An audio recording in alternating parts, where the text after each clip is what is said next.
Great, we see you guys populating the chat box. We've got Pittsburgh, Chicago, Illinois, DC, Arizona, Columbia,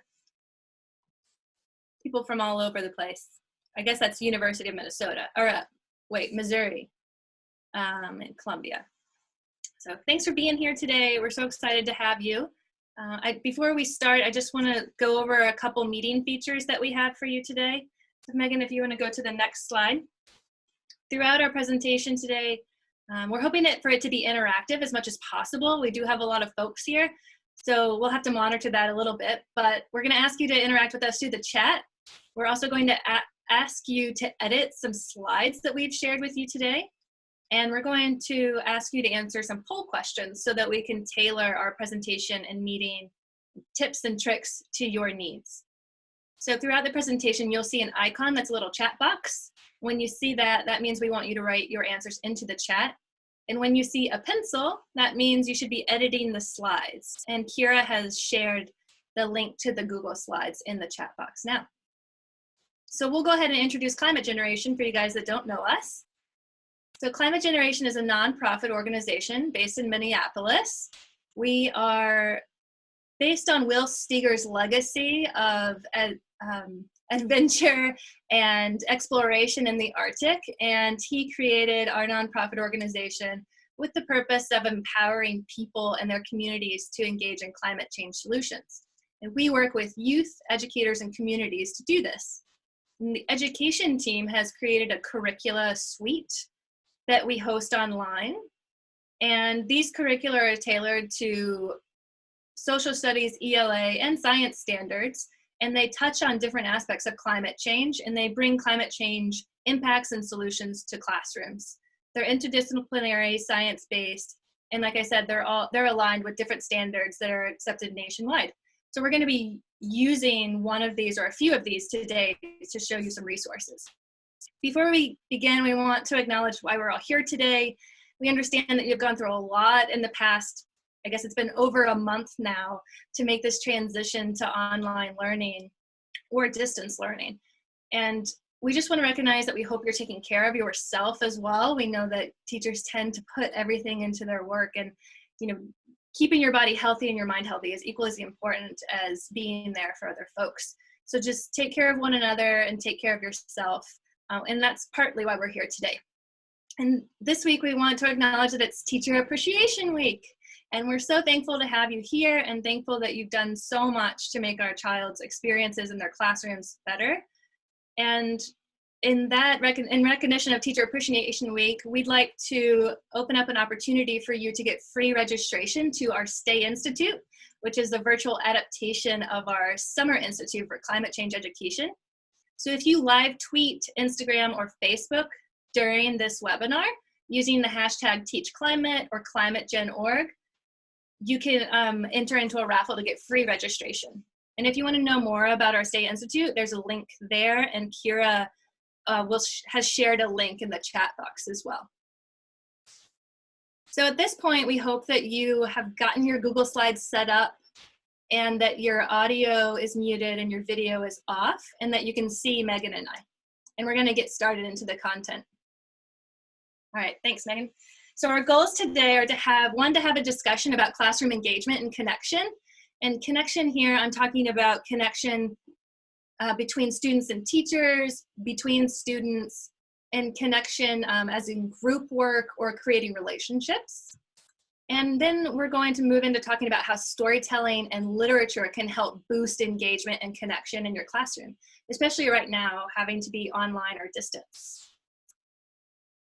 Thanks. So for our first activity, I'm going to ask you guys to silently reflect for 1 minute about 2 prompts.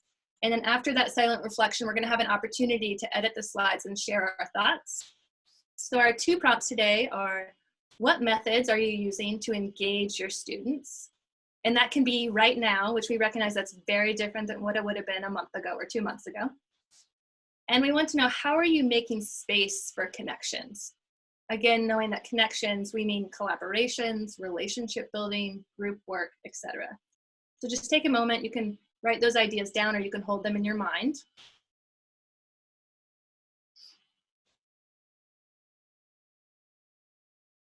And if you feel like you're ready, you can still take some time to reflect. But if you feel like you're ready, on slide 10, you can start writing into these thought bubbles the methods that you're using to engage your students.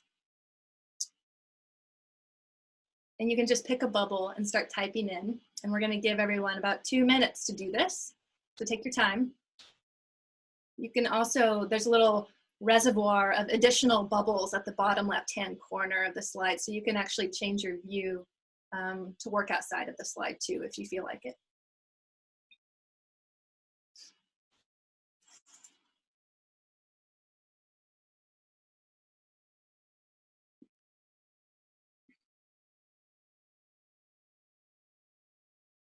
Great, and I'll read some of these out as they come in. So we have one teacher that's using activities that get kids outside and offline is actually engaging. Videos, Google Meets, and Schoolology discussions. I love that word. It's hard. Schoolology is somewhat hard to say. Videos is coming up quite commonly here. Citizen science projects, virtual workshops. Someone's doing a lunch and learn, which is great. Weekly brain teasers, nice. Having students talk to each other online. Yeah, so you might have a discussion forum or synchronous meetings. Art kits. Maybe you're delivering art kits to your students. Awesome. So you can keep filling those in, but I'm going to guide your eyes to the next prompt space where we can share, which is on slide 11. So here, we'd like you to answer, how are you making space for connections? So you can drag a Post-it note over to the corkboard and write inside of them. How are you making connections?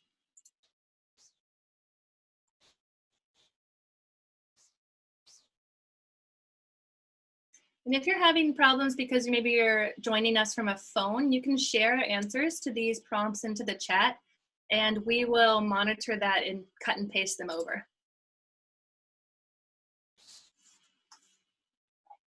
So great, thanks for sharing all your ideas. You can also change the size of your Post-it note if you need more space.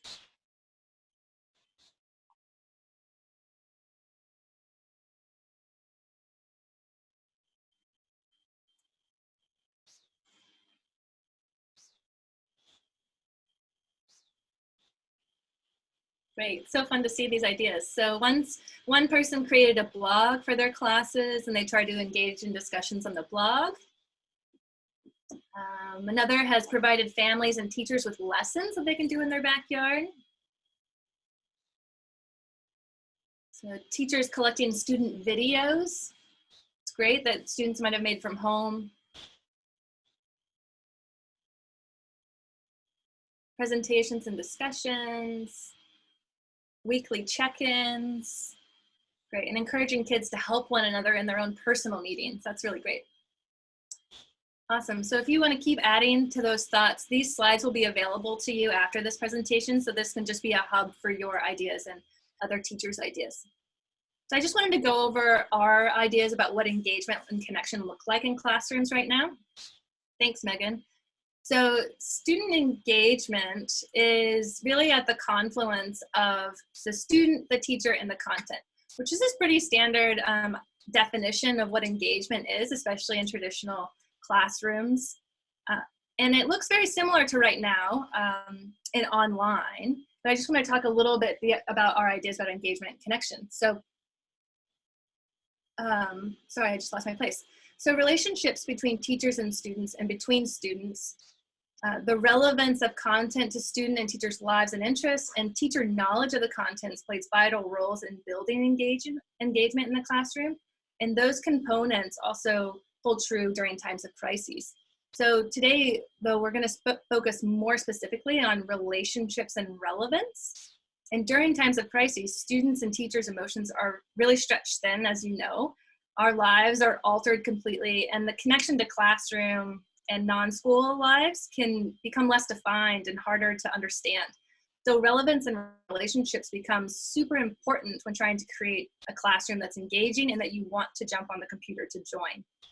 So from the research on climate change education, we know that building relationships based on empathy and respect, and boosting relevance by creating a sense of efficacy, so options for choice or empowerment, and also creating resilience and hope opportunities in the classroom can increase engagement and empower students to want to do the work and to come to class. So today we're going to use these tips and tricks from climate change education to help us inform what education could look like now, or how we can actually build an engaging online classroom. And throughout this presentation, we're actually going to share resources and tips and tricks, and then show you some methods that we hope are engaging for you as well. So we're going to launch a poll right now for you guys, just so that we understand where you're at. Let's see here. And it's a double part poll, so we ask that you answer both questions. And the poll should just pop up in your screen, hopefully.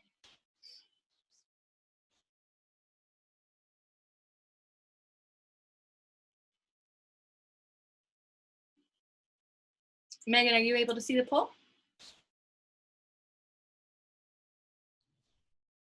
I just launched it. Is it showing up? I'm not sure.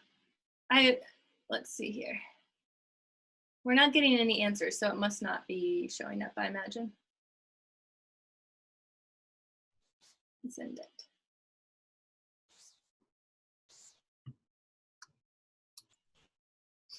Do you want to try again? If not, we can just adjust and ask in the chat.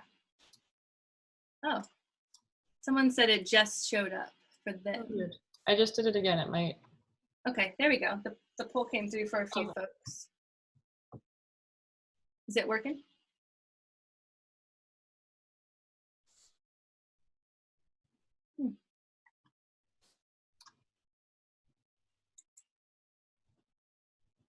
Showed up twice. Okay, well, we might have. I don't understand. It never showed up for me. Well, sorry about that. So if you do just want to share with us in the chat what subjects you teach. So one says humanities. And then what was our other question, Megan? Yeah, are you currently using storytelling or literature as ways to engage? Awesome. Yes, and humanities. Great, thanks guys. Thanks for being adaptable with these technological issues. Great, so we have some folks from STEM saying yes, they already do. We have folks from SIM saying no, they aren't yet. Humanities, yes. Awesome. Okay, and so after you guys get those poll answers entered into the chat, Megan's going to take us into storytelling. Yeah, thanks, Lindsay. So we were just curious about, kind of what subject you teach, and then are you using storytelling and literature? Because we see this fitting into any subject area. A lot of times people might think, oh, I have to be a humanities teacher in order to bring in literature and storytelling, but that's not the case. We find it really enhances and makes any subject that you're teaching in and what you're learning about more relevant. So I wanted to touch on how storytelling and literature can help in times of crises by bringing out the hope and resilience of people, personally what you're doing, or stories that you're reading about other people and what they're doing. So thinking about a time like now where we're in a pandemic or in a crisis like climate change, we find that it's, you may feel helplessness, but really reading about stories of other people can inspire hope, and resilience is what we want. I also think that it can, like this quote says here, art is a vehicle that can move us out of our panic or apathy and give us some catharsis. So it also is a chance for us to remove ourselves from the current situation that we might be, going in circles in our minds for and with, and offer an opportunity to go beyond that and connect in another way. We also know that, like, with this pandemic, we have seen the power of individual action amongst our communities and collective action. So with the stay-at-home orders, people were starting to do that before it was even mandatory, and the influence of other people in your communities and seeing that, and just showing that, like, this one small act that we can do as an individual has a huge impact on everyone in the world in our communities. So that is a great translation to individual action for climate change, right? So there are a lot of parallels that can be brought forward with climate change and COVID. And we have a toolkit with some of those connections for articles and discussions that Kira threw in the chat there. And then also just investigating different ways that you can respond and teach about other global crises as well. So we have a discussion guide for that we're going to throw in the chat as well.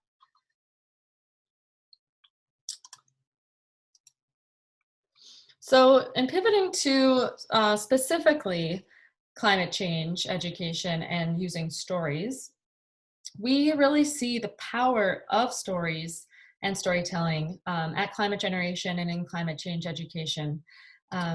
We were built on Will Steger's eyewitness accounts of, the melting ice in the polar regions. But we know now that we are all eyewitnesses to climate change. It's happening in our backyards. We're reading about it, hearing about it happening to people that we know in places that we love. And for a long time, we've talked about climate change just as facts, just as science. And we know that hasn't fully brought people to action. It hasn't worked. And the missing piece was really that personal connection, figuring out, how is this impacting people? How is this personally impacting me as a student or as a teacher? So we know that we need to bring that personal connection in. So we can bring it into the humanities classroom. We can also bring it into the science or the math classroom. And it's really important to get that personal connection, but then also feel comfortable and confident in sharing and talking about climate change. I want to share this stat with you from the Yale program on climate change communication, where nearly 70% of Americans understand that climate change is happening and that it will cause harm to future generations, yet 2/3 of Americans say they never talk about it. So we really see that a huge solution and a way to take action on climate change is to talk about it. So the power of talking about it from a personal side is, we think, the best way, and the way that you can have full confidence in your own story and not have to worry about facts or figures. So when I say climate story or climate storytelling, really we're just talking about your personal story and your experience of climate change. A lot of times your climate story ends up being your life story, or a part of your life that you had a significant experience, and then you relate that to climate change. And really just, again, bringing out the emotional and personal connection to the issue. So I just wanted to share a few stories from people who have shared their story as a part of one of our events. We had a big Earth Day celebration on April 22nd and had folks share their stories. I'm not sure if some of you joined for that, but let me pull up one specific person's story here. At a moment to be also the co-state lead for the Minnesota Youth Climate Strike.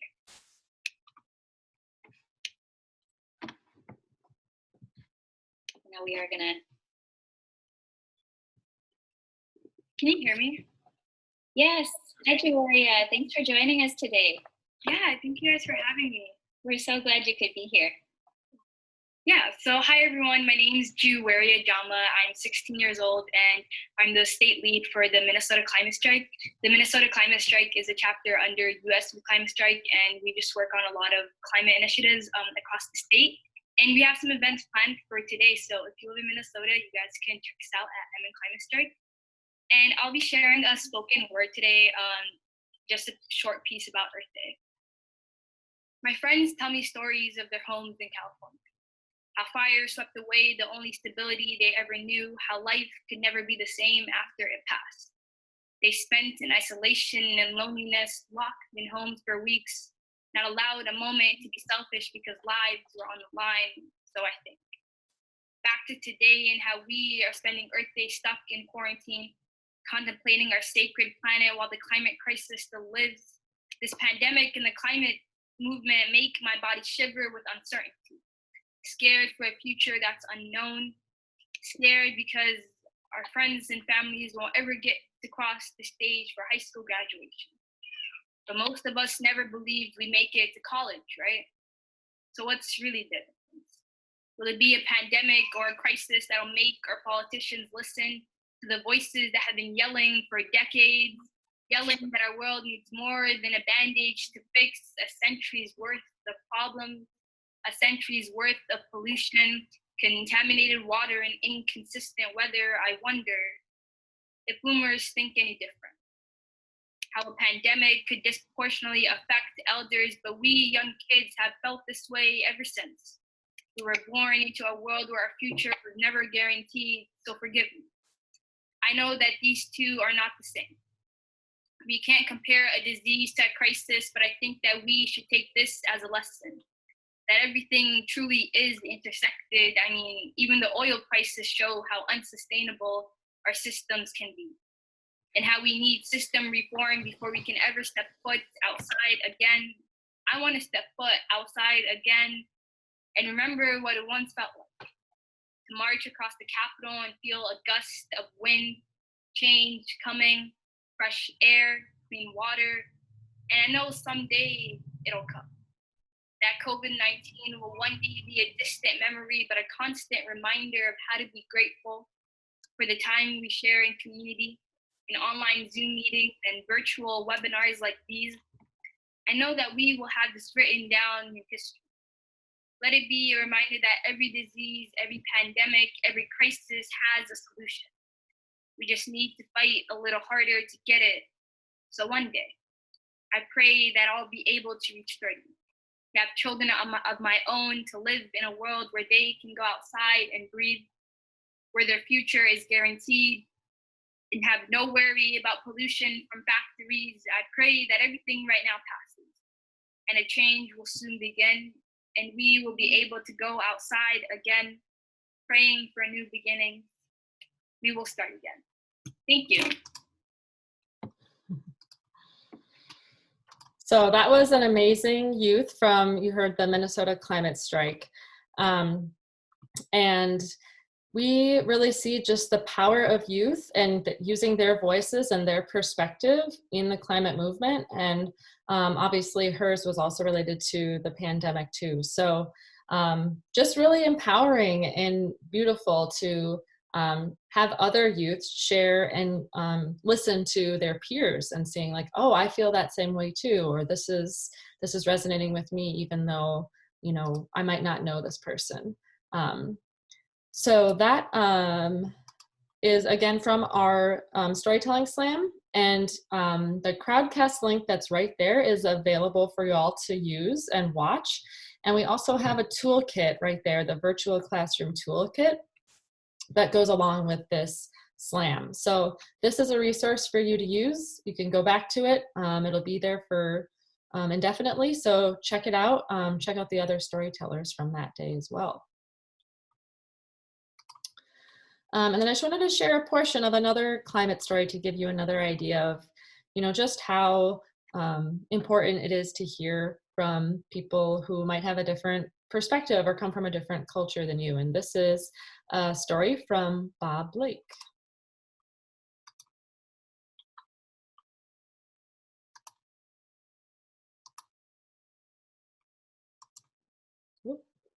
I'm Bob Lake from Red Lake. I'm from the Red Lake Tribal Nation, and uncle, brother, son, friend, co-worker, global citizen. I first heard about climate change about 10 or 12 years ago, and didn't think too much about it then. And then, you know, my brother got sick, and he needed a new heart. And he was a police officer here in Minneapolis, and he had children, and he passed away. But before he passed away, he asked me to get his kids through college, and he said to walk his daughters down the aisle is what he asked me to do. There was this unbelievable this desire to want to make this world better for them. I had no idea how to be a parent. And then all of a sudden I was like this surrogate father to like these kids, and they're all looking at me for direction. And then I was like, I have to do something. And I was already aware of climate change, but wasn't really, you know, taking action. I really thought that this was something that was too big. It was just something too complex, and I couldn't do anything about it. And I'm just one person. And then something about being the surrogate father to these kids just made me feel like I could take on the world. That is really when I decided to take action.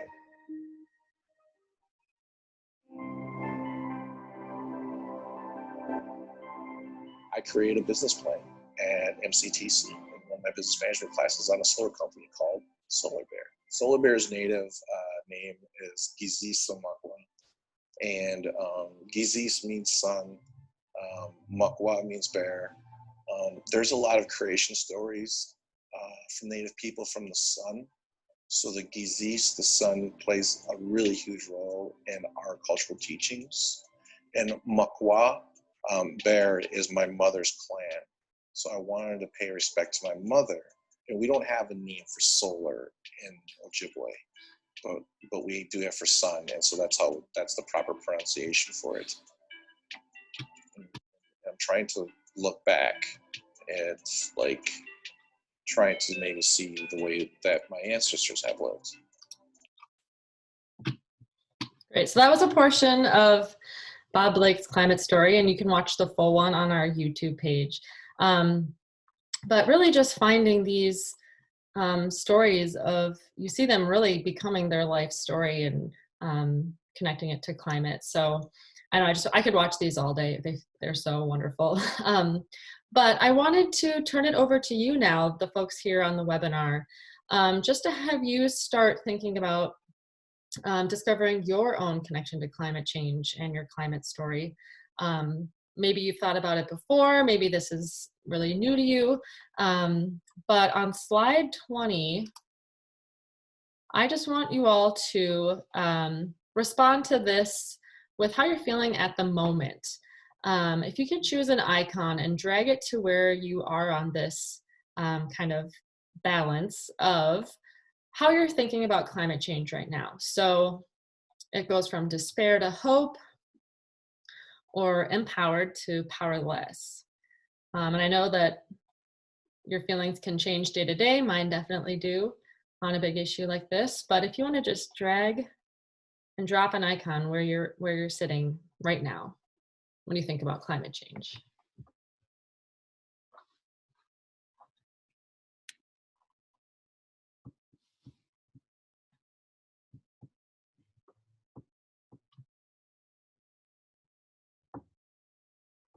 All right, so we have folks kind of hanging out in the middle of despair and hope, but more on the empowered side than powerless. So that's fun to see.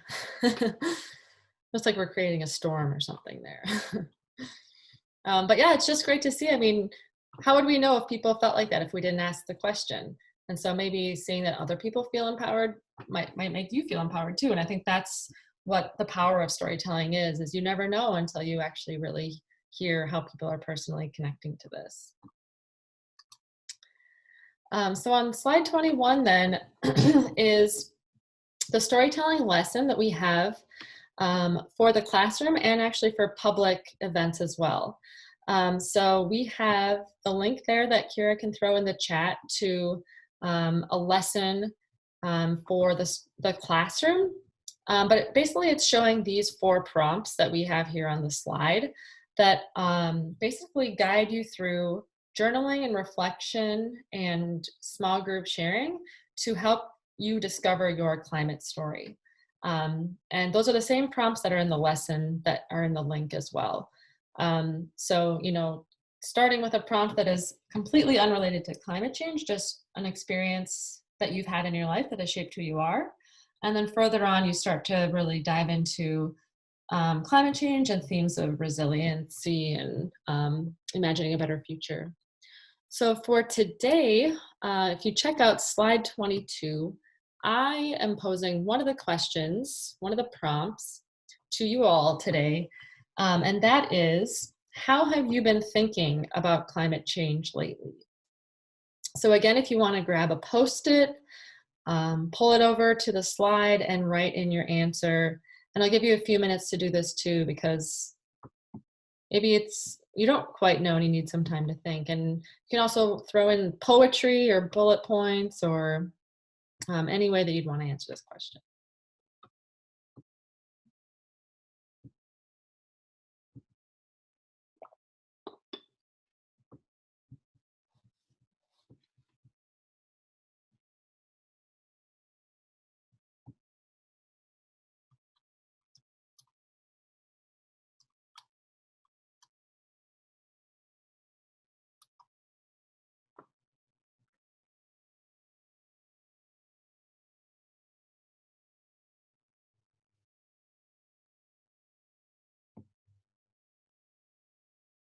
So it looks like folks are thinking about a lot of different issues related to climate change, from shopping to what we buy to food security, thinking about how to integrate it into their classes, that little things matter.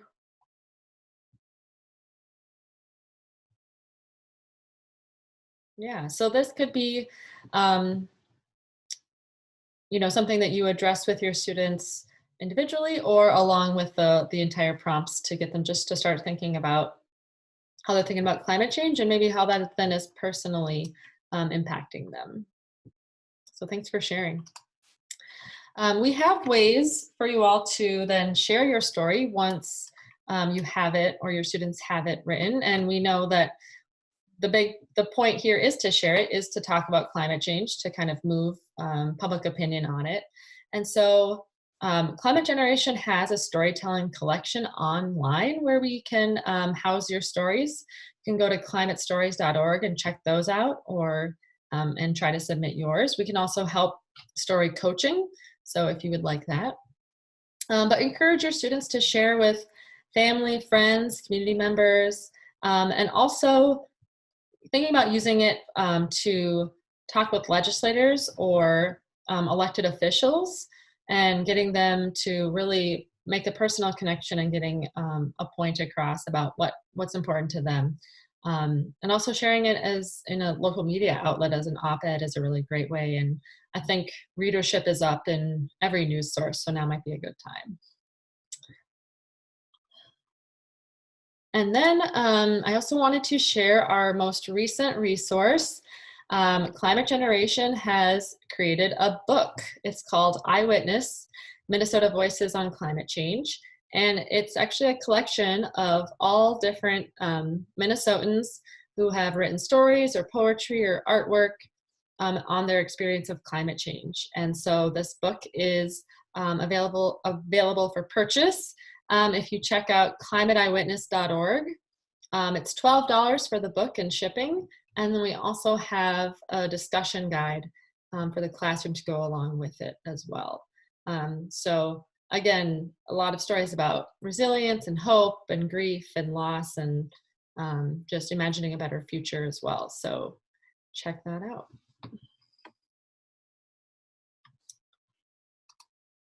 Awesome. Thanks, Megan. So we're going to transition from storytelling to talking about literature. And so literature and other forms of art like song, film, and other ways of visually representing ideas and thoughts can inform our understanding of the world. So literature shapes our understanding of what's normal, what's just, what's expected of us, and especially children, when they see different forms of art represented around them and in their lives, it really changes who they think they should be in their world. Natural and social phenomena become known to us, partly through stories, but also art and literature, as well as science. But I want to give less time to science today, because we generally think about science as telling us what climate change is, when in reality, different forms of art and literature can help shape how we should feel about it and how we can take action towards solutions. So today we're going to highlight some texts that challenge readers to connect their personal situation to those of characters in new places or other cultural and heritage backgrounds, to really get at these points that Megan is talking about in storytelling, that sharing your story, but then also in literature, we can juxtapose our story to other people's stories. So when we talk about what literature we're going to use, we want to focus on fiction. So Megan, you can go to the next slide. Thanks. So, excuse me. Like I said before, we typically think about science as informing our way of understanding climate change, and that goes hand in hand with nonfiction stories. But we want to talk about fiction today, because fiction can often move past nonfiction narratives and science, because it can help us imagine and deal with our emotions around our worst nightmares or our biggest dreams and hopes. We can imagine what it would be like to experience these best things in our lives, or to actually make them come true. And fiction really helps us feel empowered when we're unable to take action. So I don't know if you guys have been engaging in watching Netflix or Prime or anything like that, but there is an uptick in people watching and engaging with dystopian narratives about zombie apocalypses. And the rationale is that people want to feel that they can take action and power and act against something, rather than feeling like they have to stay at home and do nothing and feel disempowered. So fiction can really help us in that way personally, but it can also galvanize us as a community to take action, like we've seen during this time with COVID. We can really move large groups of people in one direction. Great. So I want to go on to the next slide and talk about two themes in fiction. So utopian themes and dystopian themes. And historically, dystopian themes have been the way that we've shared our ideas around climate change, because the impacts of climate change were not directly observable to us as people, and writers really capitalized on using dystopian narratives to show how bad the impacts can be. But more and more recent years, writers are coming out with utopian narratives, which is showing how we can change our world and reimagine our world to where we're happy living in a place with less destruction or less reliance on fossil fuels, and more sustainability driven decisions rather than what we have now, I would say. So I guess when you're choosing which books to read, we strongly encourage you to have a balance between dystopian and utopian. We understand that both of these themes have resources and the ability to help students reimagine, but we also want to not focus on just all of the negatives all the time. We want to give models for ways to move forward. And I think some utopian novels can do that. And we'll highlight some here in the next few slides. So in the chat box right now, I'd just like to get your ideas here, which don't have to be about climate change in particular, but I wanted you to share the name of a book that has changed the way you view the world. Excuse me, in the chat box if you can. It doesn't, again, have to be about climate change.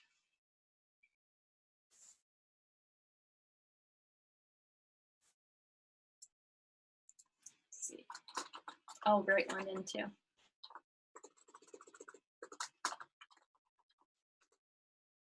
Giving tree.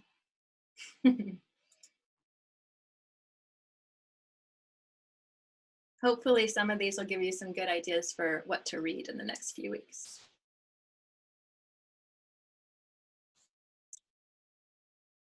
Great. We see your thoughts populating. Thanks for sharing this.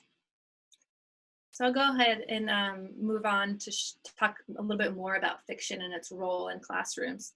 So fiction literature can be a mirror for students and for teachers alike. It can prompt us to ask the question of, is this character like me? And how am I different or the same than this person? And would I be doing the same things as this person in the story if I was, you know, experiencing the same problems? Would I react in a similar way? Or what might I do differently? And The Carbon Diaries is a really nice book about a 16-year-old that is living in a world of climate change impacts. And we actually have a few resources for you guys if this is a book that you've read or want to read with your class. We have a blog that's written about it, and we have a humanities module that includes a discussion guide and some associated activities that you can download from our website. Right. And on the next slide, Megan will talk about how fiction can be a window.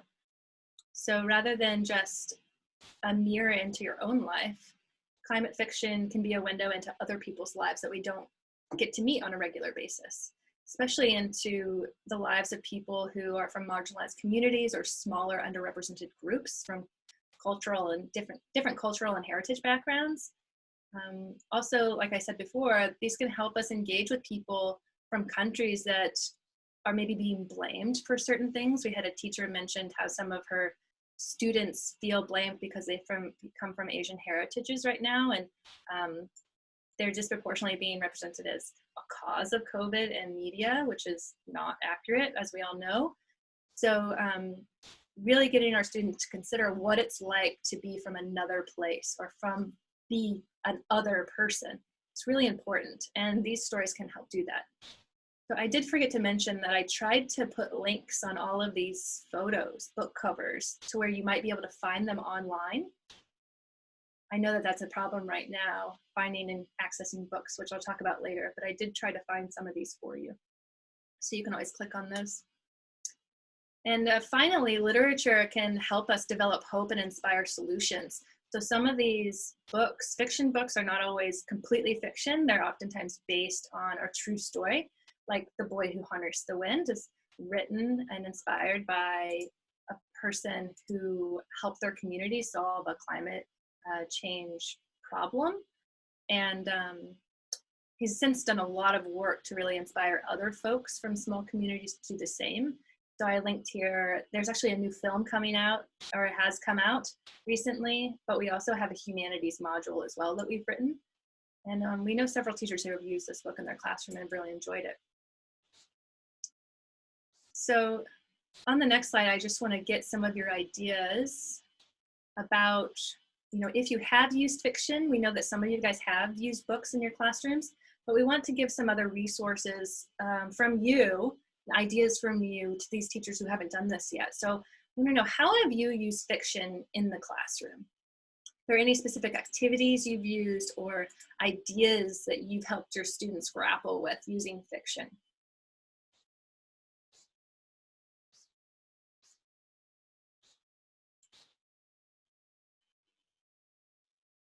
It's nice to see some of these other books that have come up. Braiding Sweetgrass is one.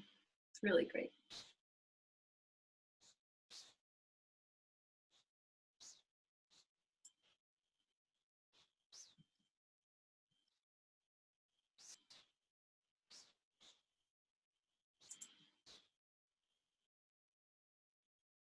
Some ideas coming in here.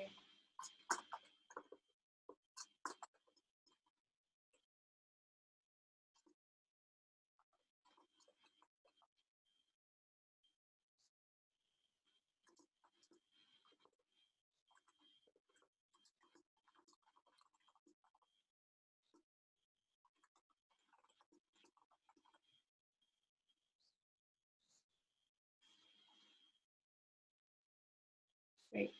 So as you guys populate those, I'll go ahead and go to slide 32, which has some of our ideas on how to use fiction in the classroom.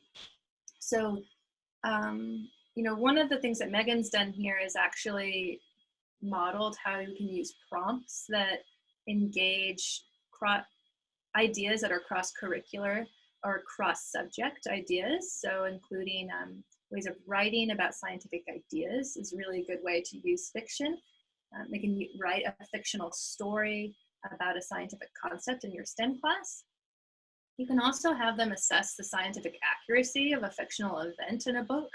So oftentimes these climate fiction books have some sort of rationale of what has happened to cause the current situation. And you can actually have your students assess, like, would that really happen? Is that true? Is that happening now? And they can use scientific articles or media, other forms of media to assess that.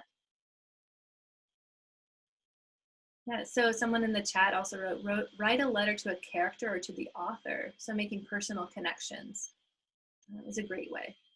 And book clubs are always great, talking about big ideas across the entire book.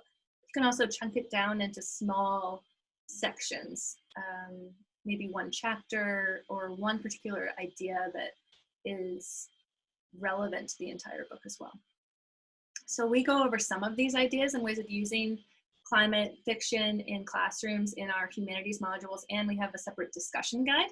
So right there in the resources, you can link to our website landing page for those. And Kira shared that link in the chat. And then also the St. Paul Public Library is doing a Read Brave series that's all about climate change. And they have a list of books for different age groups, of students and adults. And then typically they associate a discussion guide with those as well. So I just want to give you the quick list of the books that are in our discussion guide here so that you have those. But if you download our humanities discussion guide, you'll see that we have several books listed here, and they're from all different ages as well. So we have K-5 represented all the way up through high school. Great. And like I had mentioned before, we recognize that getting stories in books during self-isolation is really difficult right now. I'm having a hard time finding access to many of these books that I've suggested, actually. So I hope that you have more success than I have. I do know that most libraries have a loaning process for audio and ebooks, so check there first. But then I've also found a few links for you for different organizations or corporations that are offering free subscriptions like Audible. And then there's this website that's Epic. It's called Epic, and it's linked there.